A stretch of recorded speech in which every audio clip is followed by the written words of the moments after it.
Welcome to Bookingup as we continue on the miraculous journey of Edward Tulane. Now we know that the setting of a story has a great impact upon the characters. As we read chapter 10, try and figure out what conflict Edward is going through because of the setting. Chapter 10, The Miraculous Journey of Edward Tulane.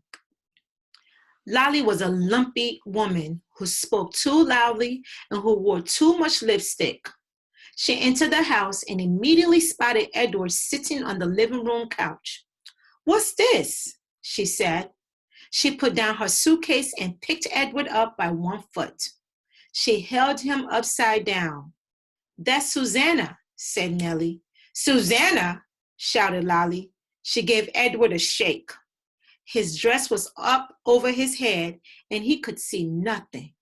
Already, he had formed a deep and abiding hatred for Lolly. "Your father found her," said Nellie. "She came up in a net, and she didn't have no clothes on her. So I made her some dresses." Have you gone skivvy?" shouted Lolly. "Rabbits don't need clothes." "Well," said Nellie. Her voice shook. "This one seemed to." Lolly tossed Edward back on the couch. He landed face down with his arms over his head and his dress still over his face. And he stayed that way through dinner. Why have you got out that old high chair?" shouted Lolly. "Oh, don't pay it no mind," said Nellie. Your father was just gluing on his missing piece, wasn't you, Lawrence?" "That's right," said Lawrence, without looking up from his plate.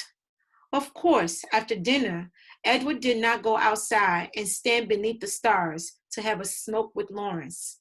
And Nellie, for the first time since Edward had been with her, was ignored and forgotten about until the next morning, when Lolly picked him up again and pulled his dress down away from his face and stared him in the eye. Got the old folks bewitched, don't you?" said Lolly. "I heard the talk in town, that they've been treating you like a rabbit child."